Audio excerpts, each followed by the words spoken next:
I'd like to do a sound check for those of you online. Maybe thumbs up if you can hear me okay. Great, thanks so much.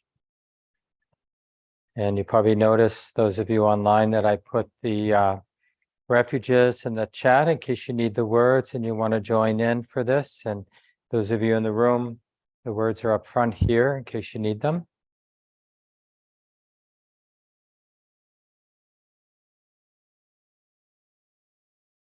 And even though we're in this hybrid world, we want to have a sense of singing, chanting together. And even though the words for some of us may seem strange, using the Pali language for Buddha, Dhamma, Sangha, right? These qualities of awakening, to be awake, intimate with the way it is, and to be engaged and living out of that intimacy, right? That's really what we're singing about together, chanting about together.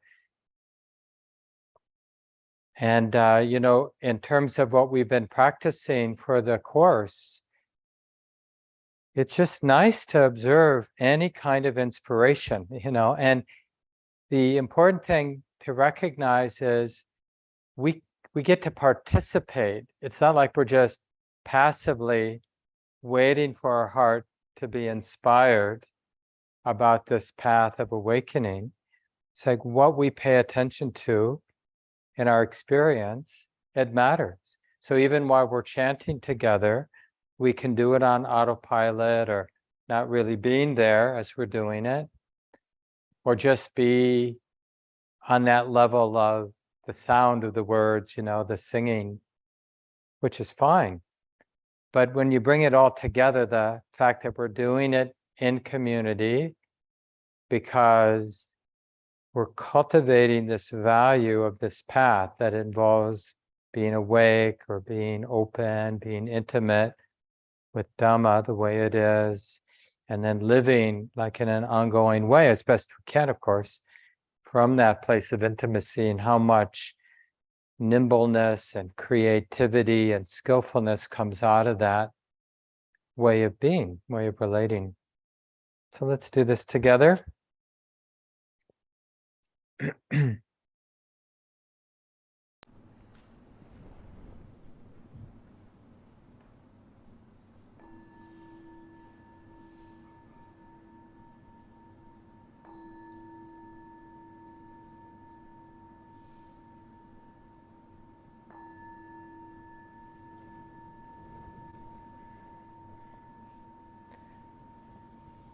Buddhaṃ saranang gacchāmi,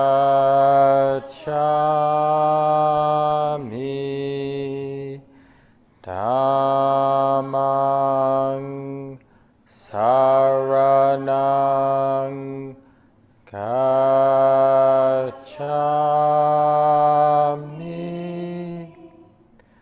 Sanghang saranang gacchāmi, Dutiyampi Buddhaṃ saranang gacchāmi, Dutiyampi Dhammang saranang gacchāmi, Dutiyampi Sanghang saranang gacchāmi, Tatiyampi Buddhaṃ saranang gacchāmi, Tatiyampi Dhammang saranang gacchami,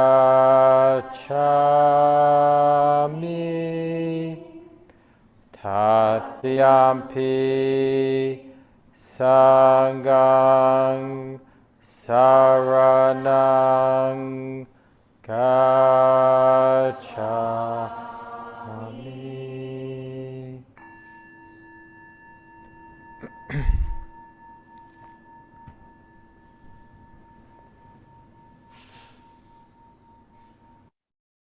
Some time if you need to adjust the posture, settling in.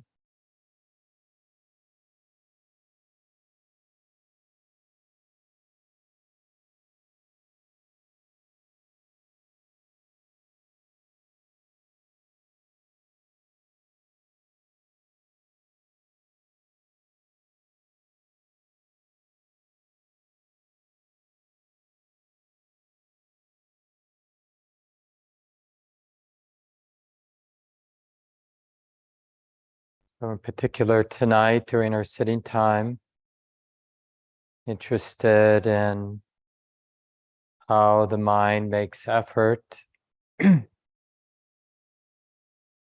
it might be helpful just as we're beginning to remember that all of us probably have made fools of ourselves in terms of how we've made effort in our meditation practice and more generally in life, both by overdoing the effort, being naively and maybe even madly certain that if we push hard, if we engage in a particularly intense way, then we'll get what we want, we'll make something happen. And we probably have done the opposite of just sort of hanging out, expecting something to happen.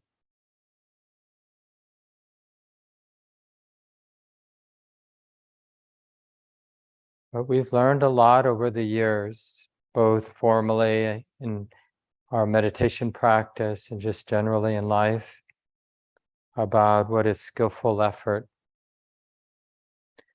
And skillful effort is the effort that arises from the hard-earned wisdom or understanding that just has come from paying attention in life. And just the understanding of how it works, cause and effect.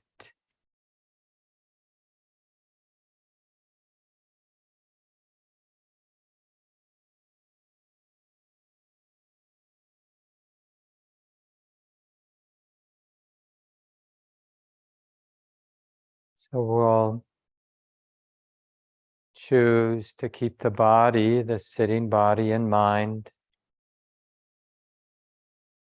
This can be a kind of gateway for us for the present moment.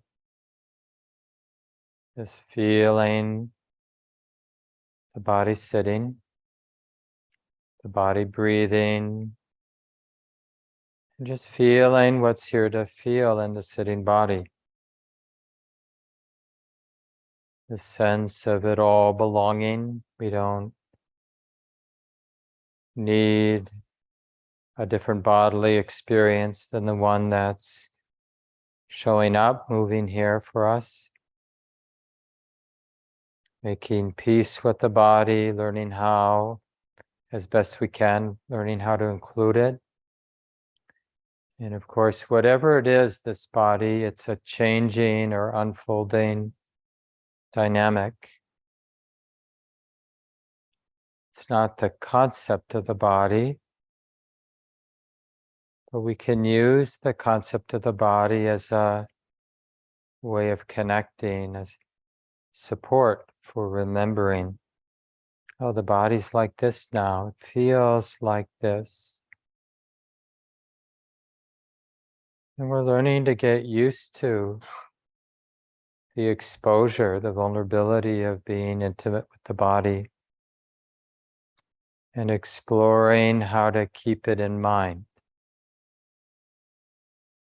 So we're using the experience of the body as a gateway to the present moment, learning how to keep the present moment in mind, because it's here where all the spiritual learning, deepening of insight happens. Only place where learning can happen is in the present moment. And the sensations of the body are being known here and now in the present moment. Can we keep this in mind? What is the particular effort needed to keep the present moment in mind, to keep remembering that this is being known, this is being felt, this is what the mind is knowing now, feeling now. And of course, it isn't exclusive to feeling the body, knowing the body. But if we're knowing the body, then we're going to be intimate with everything else that's being known here and now in the present moment.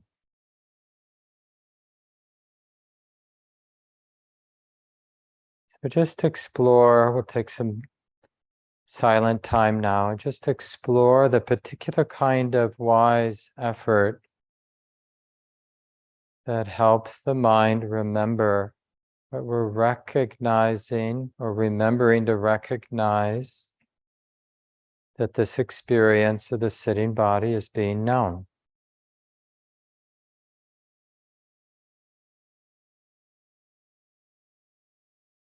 It has a lot to do with a willingness to be interested.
So we're keeping in mind that the sitting body, the breathing body is being known.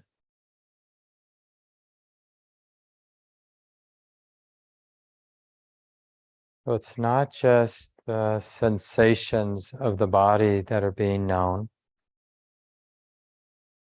but wisdom is knowing that these sensations are being known here and now. So there is that sense of the present moment and that the experience is being known here and now. So awareness of what's being known, or awareness of the body being known.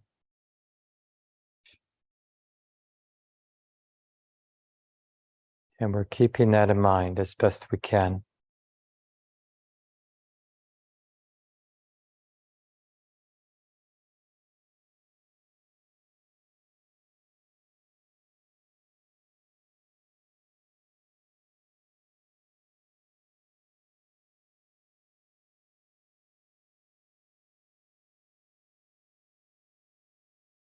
And naturally learning what sorts of efforts don't help and what sort of efforting is helpful.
One thing you might realize on your own is how the effort at times is really fresh, and at other times the quality of the effort is not fresh, like the mind is on autopilot, and that really makes a difference. So then we can understand, like, how is it that the mind's effort can be really fresh, sincere, actually wanting to connect, wanting to see clearly that this is being known, that the sitting body is being known here and now. And to keep that in mind in a fresh way.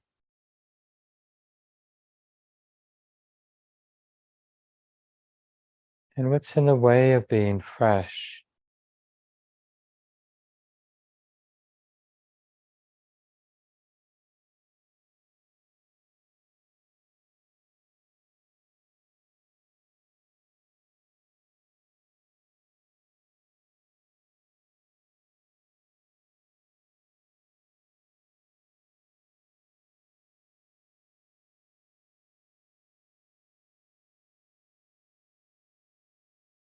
What can help that freshness is a sense of humility. So not even thinking that we know what we're opening to in the moment, but instead letting the moment, the experience of the body reveal itself as it is. Something being known, something being felt, just as it is. as if for the first time.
And we don't have to be afraid of distraction, the mind wandering,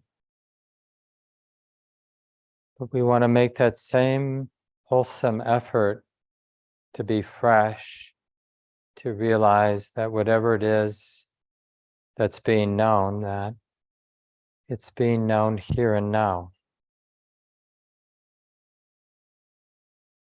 And that it feels like this. It's something being known, and it's like this now.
So remember, skillful or wise effort, it arises from wholesome roots, from faith or confidence. As Sharon Salzberg says, some confidence that a life lived in alignment with clarity with the way things are leads to peace and freedom from suffering. So there's some intuition, some confidence that training the mind to be aware or to recognize awareness and to keep recognizing present moment awareness is onward leading to freedom, to release, not theoretical, but actual.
It's already a little liberating just to allow the present moment to reveal itself. So allowing the body to express itself as it is, just allowing the body to be the way it is. And we're keeping in mind that sitting is being known, being felt.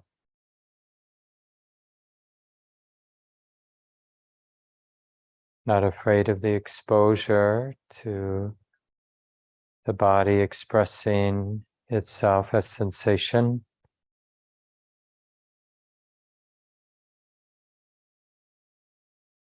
Remembering that it's being known here and now.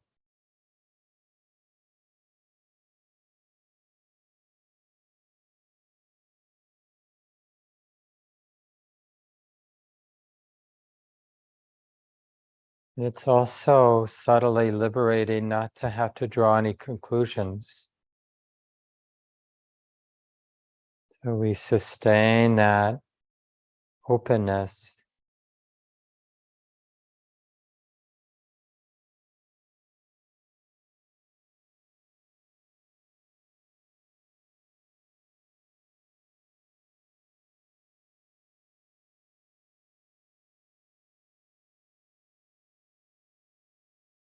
And again, the point of this particular sit is to learn something about what it is that makes wise effort wise and helpful.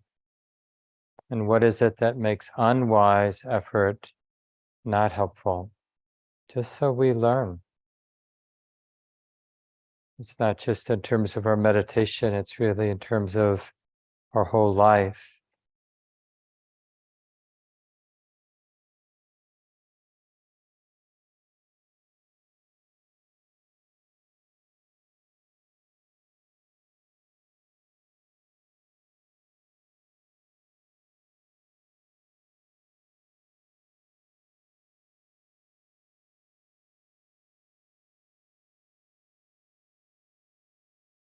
And we have these clues that we've been given, like wise effort has this quality of interest, a very simple and pure interest in the way it is.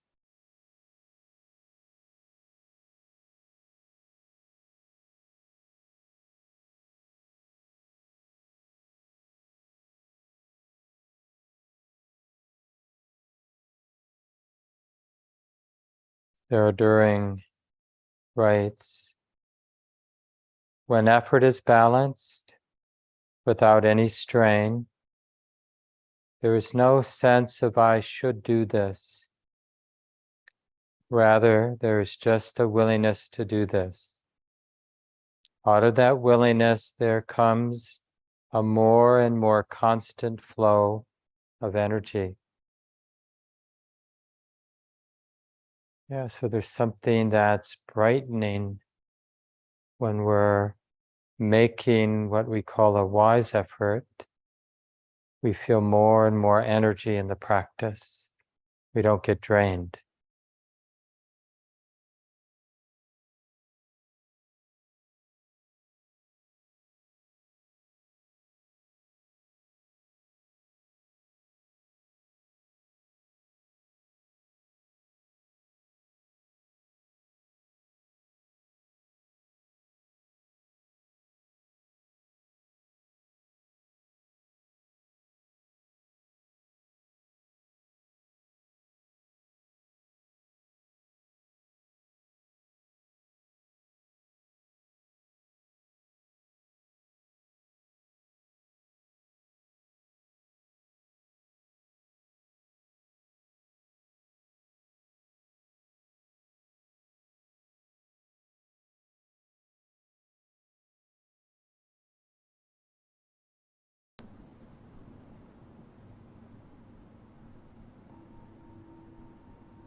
Take a little time and adjust your body.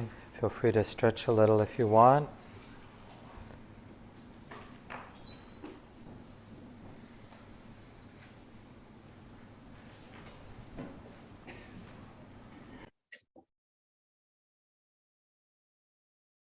Good to be here with everyone tonight. All of you online and all the folks in the room.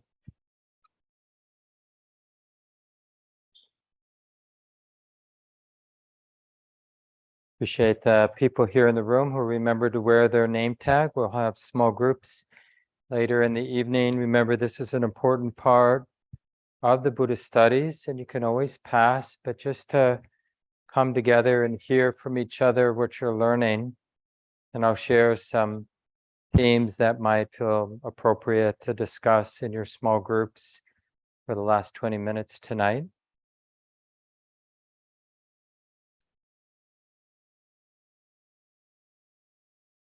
One thing that might make sense, and it just seems like a good place to begin. I remember one of my really important teachers, Joseph Goldstein, used to say, maybe he still does, but he would say something, this is a paraphrase, like one of the best ways for me to reflect on my decades of practice. Joseph's probably been practicing, more than 50 years, probably like 55, 56 years now. And, but when he said it, of those many decades that I've been practicing, one of the best ways to really understand it is as a deepening understanding of what wise effort looks like or feels like.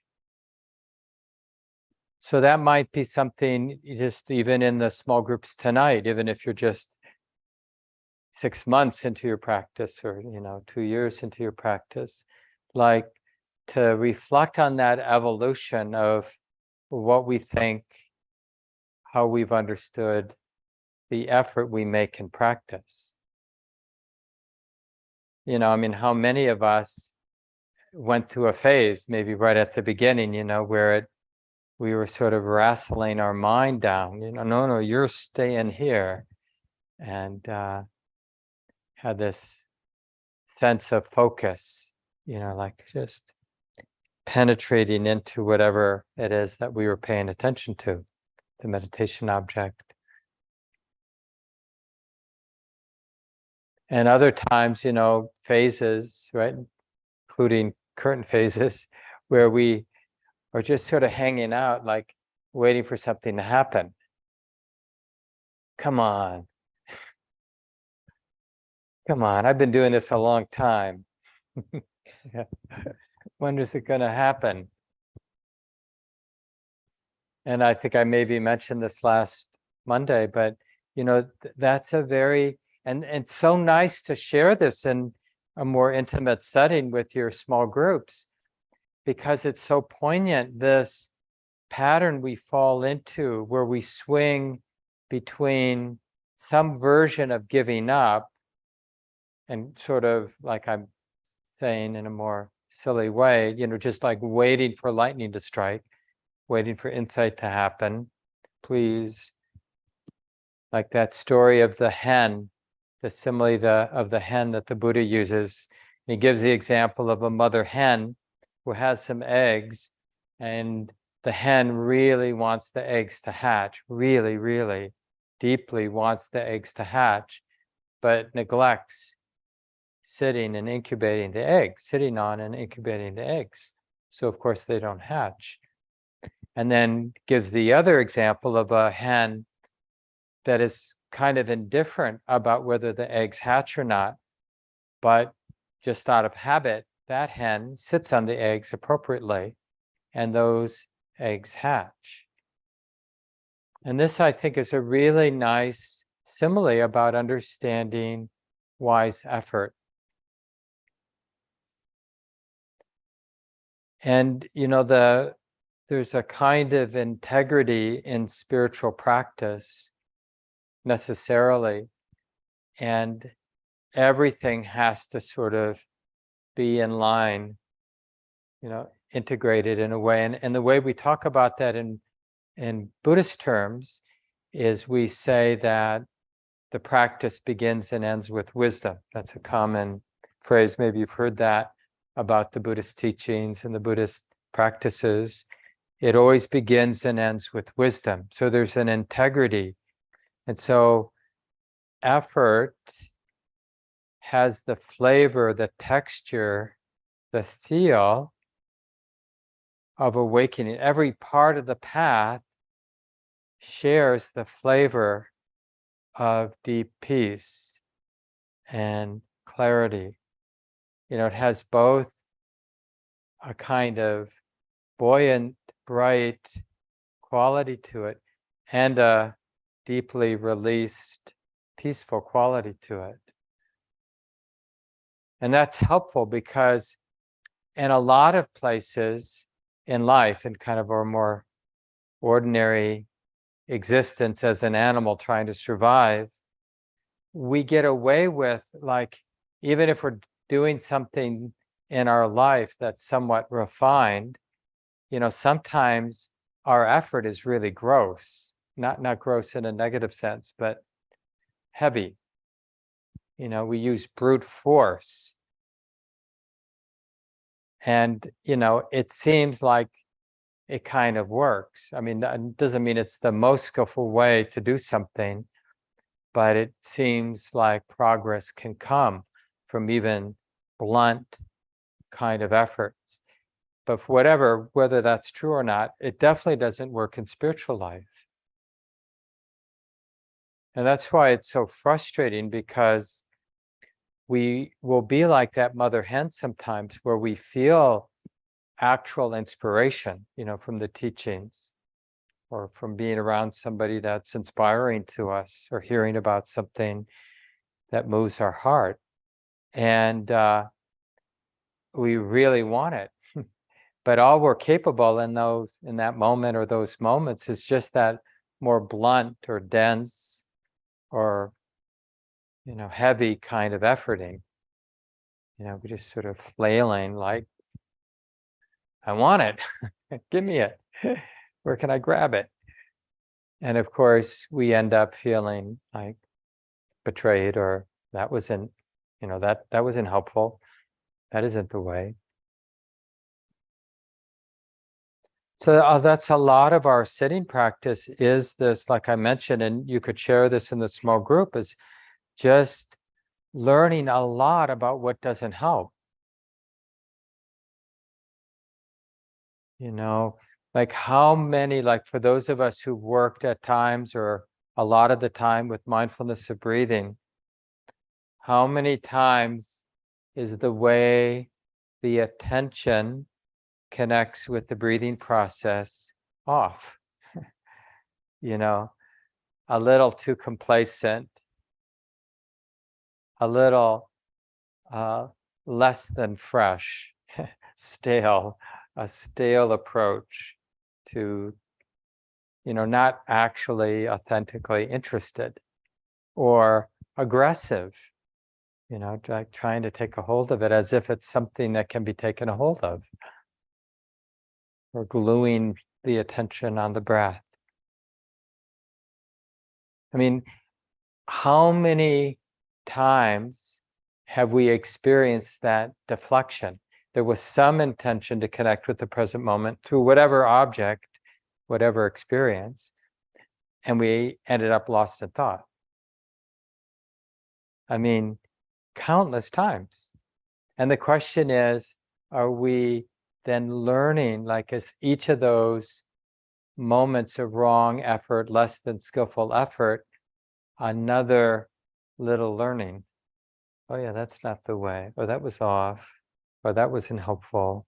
And the discernment, like what was off, like I mentioned in the guided sit, like not necessarily in real time, but maybe a little bit in hindsight, like sensing the root of that kind of efforting.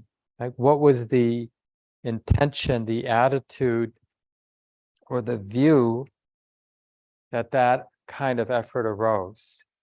Oh, that's what distorted the effort, because it arose from a particular sense of a me who wanted to make something happen, and that's what shaped the efforting, and that is why it was flat or unhelpful. And that's like connecting the dots. And then other times, hopefully, the mind has a nice run of skillfulness, and there's just a sense of the mind applying itself to the task at hand, remembering to recognize awareness, and to keep remembering to recognize awareness, and the energy that builds, like that quote I read from Sarah During's article that is linked to in the emails, so you can read that article. Find it really nice article about the 5 faculties, 5 spiritual faculties. And the point, that she was making in the piece I just read is that, one of the things about wise effort is that it leads to energy. So you could see, like, if you have a sit where there was a lot of wise effort, at the end of the sit, you don't feel drained from that wise effort. You feel enlivened and bright and energized, which is kind of nice. That there's something. Now, I mean, obviously the body, if depending on, how you were sitting and the shape of your body and all that, there may be parts of your experience that needed a change or needed the sit to end. But you'll notice, if the effort was skillful, you'll notice that there's some, like the mind is discovering that it likes to work. That's a really important thing to realize about the mind. It's some of you I know are dog people. It's probably true with cats too, but it's not as obvious maybe. But some dogs, just their nature just is really apparent, but it's probably generally true with all of us animals. We're, through evolution, endless evolutionary, conditioning processes, we're built to work, right? We're not built to kick back and are lazy boys. And if when we think about this, is something you can reflect on too in the small groups, if it makes sense. But just your own relationship to the idea of effort, and like thinking about happy times in your life. It's not that vacations haven't been happy times, but when we really are, reflect deeply, we see that some of the most satisfying times is when we were really engaged. We were doing something, making something happen. We were working, making skillful effort, appreciating that capacity we have to apply the mind and body to some end, and how it puts aside that vortex of helplessness that we can get lost in at times, like spinning wheels, nothing's happening, not going anywhere. What's the point? What's the point of my life, of this, or whatever? That can be a real dark place for us when we get in that place. And you know how it is, when you get you're learning another language, or you're being a little bit more consistent with exercise, or you've got 4 or 5 days of getting the Wordle done, if you do that puzzle, or whatever it is. And there's just in the most simple, basic way, there's that. I'm not saying this is even spiritual, but it's just cause and effect. There's that sense of self-esteem. It's the opposite of helplessness. Oh, because then it's basically demonstrating, the mind is demonstrating to itself that this, whatever you want to call this, life, is worthy of a wholehearted participation, as opposed to, some version of just getting by until it's over, trying not to make a mess of it, trying to avoid the worst of it. And then hopefully it will be over soon enough. This different variations of nihilistic thinking, pessimistic, nihilistic thinking, like some version of life is a setup. And I'm tired of idealistic notions that don't hold up in the end, So then I guess I'll have to put up with my depressive, nihilistic notions of things. And it's interesting, we can have I mentioned this, I don't know, maybe last week or 2 weeks ago, but weirdly, we can have a lot of faith in those nihilistic kind of conceptions that we generate and share with each other. So when we bring some attention to the capacity for wise effort, which means we're learning the difference between wholesome and unwholesome roots, sort of understanding and attitudes and qualities that aren't coming out of the burning of greed and the grip of hate and fear and the net of delusion. Some of you recognize, I'm sure, that I'm referring to that passage in the Dhammapada where the Buddha or somebody in the Buddhist tradition says or recorded, there's no burning like desire, like craving, that attachment to desire. There's no burning like that. There's no grip like hate. And there's no net like delusion. So those are the unwholesome roots.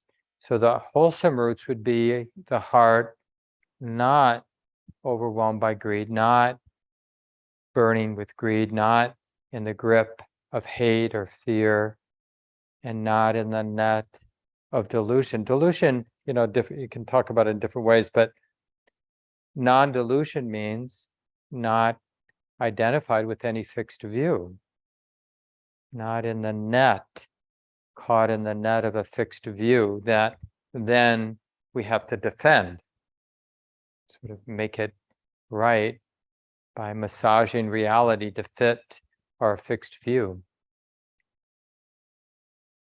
So when we're inspired and the roots of that inspiration have the flavor of non-greed, non-hate, and non-delusion, seemingly, as much as we can tell, which will be imperfect, not tainted by the unwholesome roots, then when that effort is allowed to express itself to this mind and body in this life, right? We don't have to figure that out. It's like a organic, natural process, like how we'll show up. It's a little bit like when we talk about the refuge of Sangha, that skillful engagement, that skillful participation. It's like effort, wise effort, when there's the inspiration, like that energy arises out of non-greed, non-hate, non-delusion, right? It's like, there's just energy that comes with life. It's not like, we think, oh, I need to be inspired, but there's something in the mind, some habit in the mind that's blocking the movement of energy. The ability to make effort, right? And it's like, we don't trust the roots that are dominating the mind right now, the greed, the hate, and the delusion. So, because we've been burnt and when we make effort from those roots. So we're in this sort of stuck place.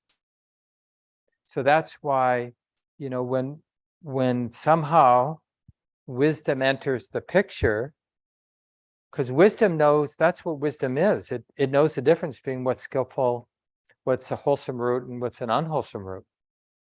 So then we can recognize, it may not even be dominant, but we recognize even feeble, wholesome roots that are alive in the moment, like the non-greed, the generosity, the contentment, the non-hate, the kindness, the love, the non-delusion, just that simple presence.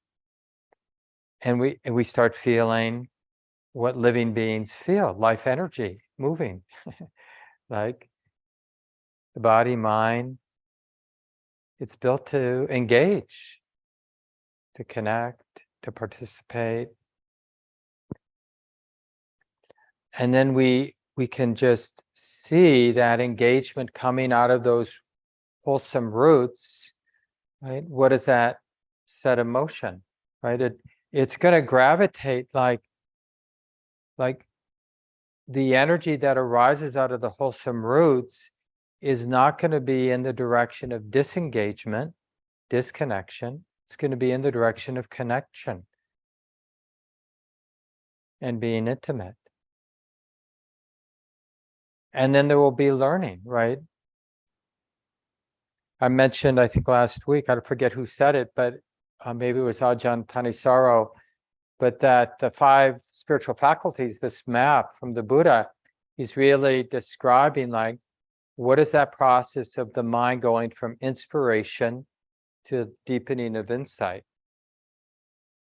That's a natural process. What is that natural process? And the key is not to imagine that it's you doing it, right? It's a natural process. When inspiration is coming from wisdom that knows the difference between wholesome roots and unwholesome roots, then that life energy is going to naturally be in the direction, naturally appreciating awareness, present moment awareness, and the stabilizing, because all good things come from that. Like whatever needs doing in the moment, whether you're raising kids or doing your meditation practice or earning a living, but the competence of that is going to naturally arise, be supported by that intimacy.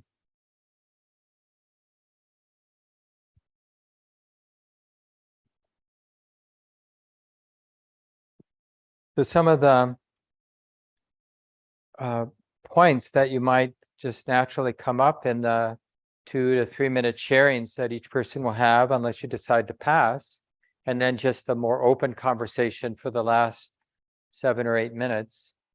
One is just reflecting to your group, your small group, well, how has my understanding of effort shifted, both in terms of my meditation practice, but also in terms of my life, taking care of the business of life?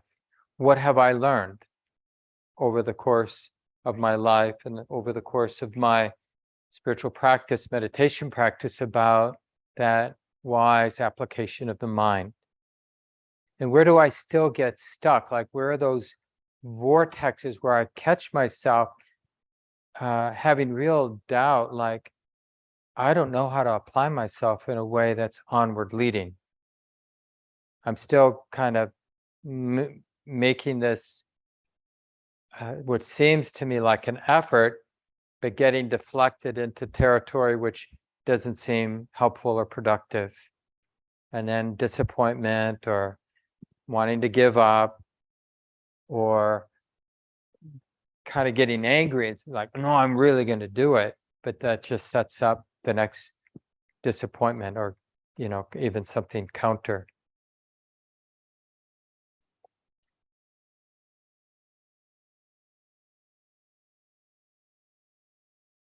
And the other thing is just, all of this is related, but just testimonials, like where in your life, and it doesn't have to be in a meditation situation, but where in your life has there been some period of time, and it might be relatively short, where you've sensed that kind of integrity of wise effort, like the inspiration that is sensed as being wholesome, and there's just like a natural, organic movement into the moment, engagement, doing something, and something positive coming out of that engagement, that application of your mind and body to the moment, which led to some increased inspiration, right? So there was that channeling, that positive feedback loop of inspiration, wise effort, some deepening and learning, some more inspiration, more movement of wise effort. Where have you seen that or felt that, or even maybe sensed that in another person, if you don't have an example? So that might be something, and not just in terms of the small group conversations tonight, but just as homework, like, just let's really get attentive. And you might even see it like preparing a meal or doing some gardening work, like periods of time, like let's say you're working in the garden for a couple hours, there may be lots of time where you're just oblivious to the quality of effort. And then there might be some moments where you're clearly aware of the kind of effort that's there and it's unskillful. And then there may be moments where you feel that more naturalness of wise effort in your gardening. And what's the flavor of that? What is it about that experience, whether you're going to be sharing from the past or take it up as homework, that tells you that it's wholesome? Like, what is the telltale sign of its wholesomeness or its unwholesomeness? Because that's what's really important to clarify around all of these faculties. It's like, what is wise effort? What is wise mindfulness, wise awareness, wise samadhi? And what might be the shadows of all of these 5 things? Or what is it that undermines, takes the mind in another direction?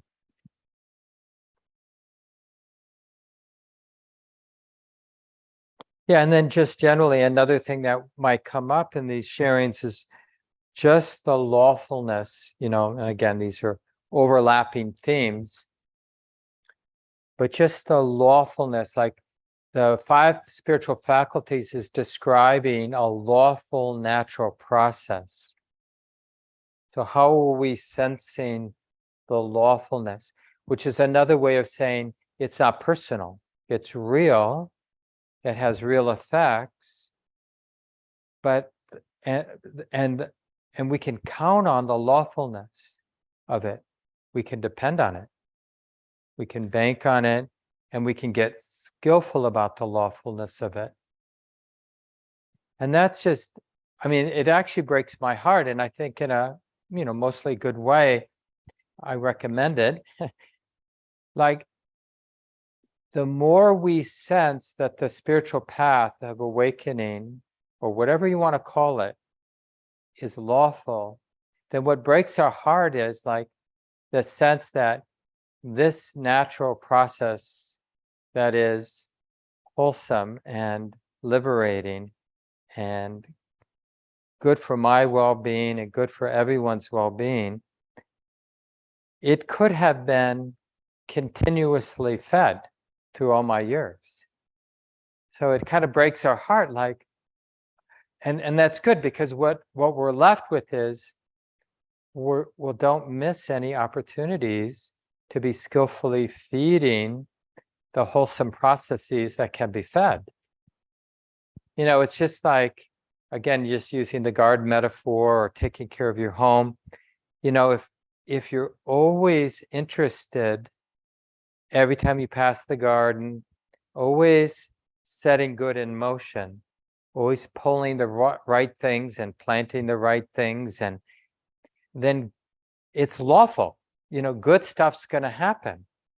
And the same thing, if you're learning a new language, or if you're developing this skill, if you persist and you know the difference between what's onward leading to developing that skill or developing that garden or doing that thing, and what is undermining it, if you know the difference and you persist, then amazing things can happen when people persist. You know what it's like. I mean, we've all walked into somebody's home, not that this is necessarily even a cause for happiness, but we've walked into somebody's home where they have persisted in being sensitive and engaged and creating kind of a beautiful expression of what they're interested in their home. And you walk in and you feel like, oh my God, this is an expression of my friend's mind. An amazingly intricate and beautiful in a way. Like, it's beautiful because that mind has persisted in creating something that is an expression, just like somebody who writes a song or somebody who makes a dance, or that application of the mind, that persistence and the integrity of the process. This is what we're inspired by, like with art and literature and so many different things, crafts, and even common ground, just the attentiveness and dedication of the people who have been involved in making this place what it is.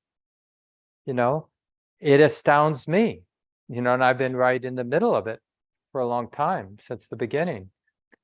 But it is a thing of beauty, what humans and wholesome roots, wholesome intentions, and a persistent application of the mind. And we want to be inspired by that, because then it begs the question, like, well, what am I inspired by? So that I can persist. And in that persistence and feeding what is deserving of being fed, good things will come of it. And we don't even need to, a lot of times we hesitate because we think, well, maybe that's not that important. But we might learn something by the application as opposed to holding back, waiting for the perfect thing. When I get a really good meditation teacher, then I'm going to apply myself. Or, whatever. But there's a lot of figuring out what's worthy of pursuing by pursuing. because as we cycle through the inspiration and the application and the deepening of whatever that deepening is, we get kind of clear, like, is that deepening inspiring or not? We only kind of know when we have some deepening, like, well, it's nice, but it's not that important, or it's nice and it feels even more important. Like sensing, oh, this is what it's about. This is what the heart really cares about. So hopefully that's enough to lead to really useful conversations. Let me just end tonight. I wanted to read a little from Steve Armstrong's article. It's one of the articles that's been linked to in the resources, Got Attitude. And it's Steve's relatively short article about the 5 spiritual faculties. This is the section on awareness. I'll talk more about awareness next week, but just to kind of give us a start. And I just like how Steve talks about it. So a few paragraphs here. He writes, "Isn't it amazing how the mind can wander lost in thought with no awareness of what we are thinking? Yet when awareness arises, the train of associated thoughts stops and a moment of relief occurs before the mind picks up another object. In a moment of reflection, we can reconstruct the whole sequence of thoughts that just occurred without our being aware of them. The mind knew, but we were unaware of what the mind knew." Right? Isn't that true? It's like we can be oblivious, and then we're aware, and then we reflect. Well, what was I just oblivious of? And we can remember, because even when we're oblivious, the mind is aware. It's just that wisdom isn't recognizing that the mind is aware at that time. And Steve writes, "Awareness is a natural capacity of the mind. It happens due to conditions. When conditions arise, awareness happens. When those conditions do not arise, delusion happens. Learning to recognize the conditions that give rise to each of these mental states helps us understand the conditional nature of all experience. With this knowledge and understanding, awareness can be encouraged and strengthened. Delusion can be recognized and abandoned. It takes practice to be aware of what the mind knows, has known, and will know. We are not trying to stop the mind from knowing, but rather to be aware of what the mind is already knowing and our relationship to it. We also try to be aware of the fact of knowing. It is important to know what the mind is doing. If anger arises, is the mind feeling anger? Is the mind feeling angry, thinking about anger, or being aware of anger? The difference between these states reflects the difference between being absorbed and entangled in the feeling of the experience, being caught in the dreamlike story of the experience, or clearly observing and understanding of both the nature of anger and awareness." And I'll skip. Right at the end of this section, he writes, "Our practice is to be aware and observe all activities of mind as they happen. As Sayadaw Tejaniya encourages, quote, don't feel disturbed by the thinking mind. You are not practicing to prevent thinking, but rather to recognize and acknowledge thinking whenever it arises." So I'll leave it here. We have about 20 minutes for the small groups. Just a strong encouragement not to leave, to join in those groups, even if you don't want to speak, that's okay. You might decide later you do, or just be part of the open discussion time. Remember, take the time to introduce yourself, share your pronouns if you want, decide an order. Someone just volunteer to go first and maybe just go clockwise from there. People in the room, spread yourselves out so it doesn't get so noisy in this room. There's the basement, there's outside, there's the community room, the lobby. Dave is here to organize the small groups